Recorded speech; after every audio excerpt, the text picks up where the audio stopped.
It's everyone's favourite pastime, the only chance a dragon has to go up against their rivals in a competitive setting. Hi, I'm your host Heatwave, and in today's little episode, I'll be exploring sports within the Empire of Pareena.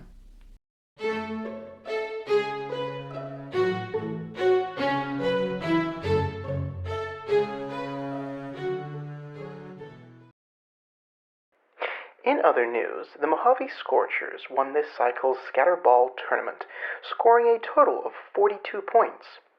They will be holding a community celebration today outside of the first city. Best of luck to all the other teams in the next rotation. And that concludes this dawn broadcast. We will now return to the music. Have a fantastic morning. I'll be back for the dusk broadcast, but until then, this is Heatwave, signing off.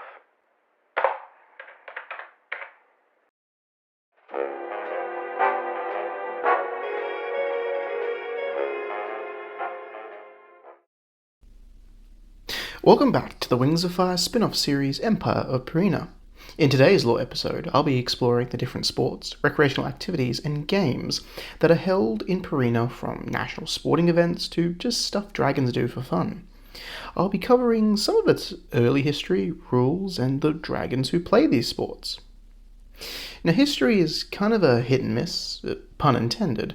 From what has been documented, dragons from before the War of Unification and the early Empire years didn't really concern themselves with games or sports. These things were better left to dragonettes. Adults and grown-ups have responsibilities, commitments, jobs. They have no time for silly games for dragonettes. This leaves us with a bit of a hole in how sports became widespread across Pareena. We know that dragons have always been competitive, and many games are based on former activities from before the Empire times. So there is a sense of mystery. I guess scholars at the time were too concerned with documenting the important stuff. But let's actually get to talking about sport. Now, I'll state this now. I'm only talking about widespread sport and games. These are known all over the Empire, but that doesn't mean there isn't games and activities that aren't played locally or regionally. But trying to pin down and document every activity played by every dragon across every small settlement and town is very time consuming, and I don't get out that much. But I'll start with the Empire's premium sport of choice, our national sport, Scatterball.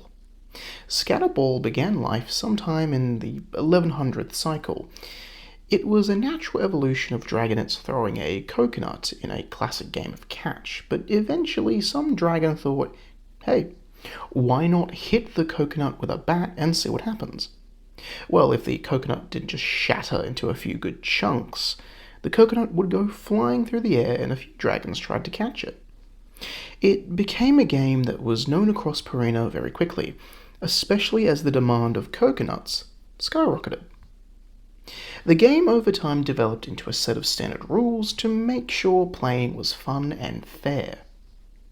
The game is played across an open field in the shape of a pie slice almost. The field is further marked with 10-meter intervals, so 10, 20, 30, 40, and 50 meters. The game is played with two equal teams of 10 dragons. One team will stand in the field, the other will bat. A pitcher will stand in front of the batter and throw the ball. The ball is a coconut with its core filled with chalk and wrapped in a canvas or burlap sheet to hold its shape. It can still break from time to time though. The goal of the game is to aim and hit the ball into the marked field. If the ball lands on the marked zone, the batting team gains a point according to the marked zone's value that the ball lands in. So, for example, if the ball lands in the 2-meter zone, then it grants 2 points. The fielding team's responsibility is to catch the ball before it hits the ground. If they can do this, then the point is not claimed by the batting team. After every player has had a turn batting, both teams will swap over. If the ball does not land in any marked zone, it's not counted. Players can't fly during the game, as the ball needs to land on the ground to count, and this is also for safety reasons. I mean, being smacked in the face by a coconut while flying isn't particularly good for your health. Typically, games are held outside the first city. Now, let's talk team uniforms. Scatterball teams are built up of volunteers, so it's hard to make a career from hitting a ball over a bit of grass. Anyway, each region holds its own team. That means there is a team for sandwings, sea wings, sky wings, and all the other winglets. Once a cycle, each team comes together to play a yearly tournament. Each team plays off against the others, and as they win a match, they climb up the leaderboard until there is only 2 teams remaining, and they play off to seal the yearly win. The tournament is only held in summer and is open for the public to come and sit in on the tournament. In their off time, teams do of course practice.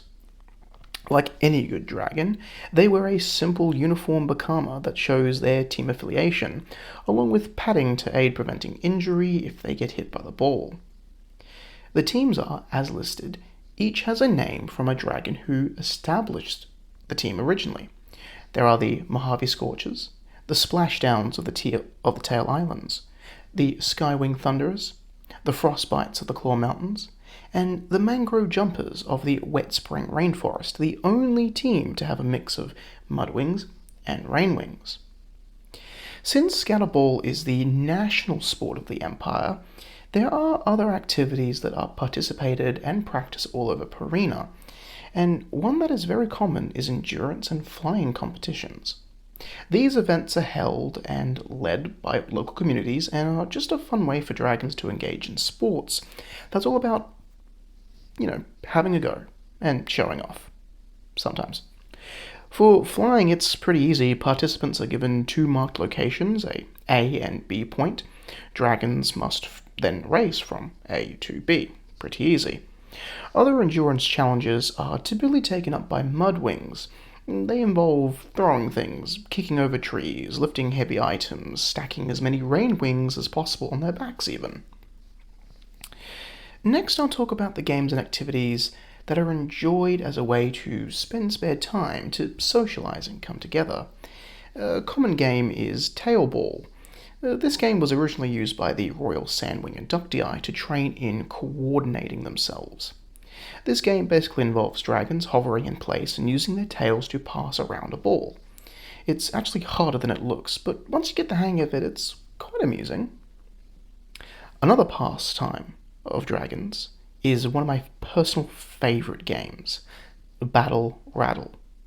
Now, this tabletop war game requires its own dedicated episode to explain its rich history, its rules, and how you too can get a copy of these rules. The premise of the game is 2 or more players build armies using rocks, wood, or clay game pieces, and then using a set of rule books or scrolls along with a number of dice and gaming tools, they command their forces and determine success by chance and probability while completing objectives on a makeshift battlefield. The game originated from a group of dragonettes in the first city who created a school club over the game. The first edition was published in 2105, pitting the Imperial Army against some giant bugs from the Wet Spring Rainforest. It didn't really make any waves in dragon culture until 2142, when Imperial Army veterans enjoyed the game to the point they requested that the rules and armies be based upon their experiences during the conflict in the Mojave. Thus, the game became about telling the story of the War of the Red Sands. It's very fun to play. I mean, who doesn't like the satisfaction of rolling a double 6 for your off-map artillery call-in? Feels good. One other game that's common among dragonettes is Frog Hop. The origin of this game is a bit of a mystery. Some say it began with a few Rainwing dragonettes watching a frog hop around and they began to mimic it, finding it entertaining. Either way, it involves dragonettes drawing out in chalk a grouping of numbered squares. Using a stone or rock, they throw it at the squares, Upon landing on a square, the dragonet will then hop to and back to the start, trying to keep their balance. It's a common game played by dragonets from a lot of the biggest cities of Pareena. The final noteworthy activity and pseudo-sporting event heavily involves the Imperial Army. The Imperial Army believes that putting on a public display of its strength, its might, will help increase recruitment, but there are limited evidence of this. Dragons already have a high regard for military service. The first activity is a marksmanship competition. This is just an excuse for the Imperial Army to bring out their weapons to show to the public, but common dragons can have a go firing off some of the older rifles and weapons the Imperial Army has. If they impress the inductee hosting the event, or if they win the competition, they may receive a bronze marksman honor.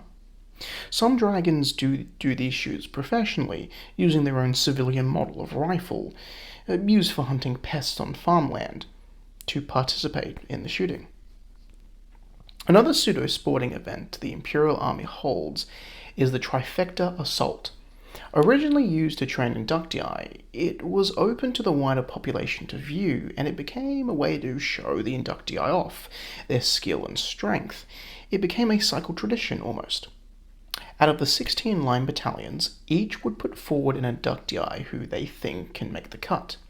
All 16 soldiers will compete in a triathlon-style race, testing their ability to swim, fly, and run, with small stops along the way to show off their marksmanship, endurance, and cunning. This is all performed in front of the common populace. The inductee who wins doesn't get anything, maybe a pat on the head, maybe the ability to brag. The final event held by the Imperial Army is actually a recent one. Only in the last few cycles post the War of the Red Sands, the Imperial Army holds a new event, Tank Bagration. Originally a way to test new tank designs and upgrade packages, it turned into a real sporting event with crews from all over the army participating in essentially a big tank race. Crews navigate a course on the ground and in the air, with some shooting in between. Each tank is painted in bright colours and markings like checkers or stripes. While this is a public event open to the common dragon, it's heavily regulated to prevent any injury or death by tank fire. Thanks for watching. Please remember to leave a comment, like, or subscribe to help the algorithm present this content to a wider audience. And don't forget the channel goals with special rewards. This is Heatwave, signing off.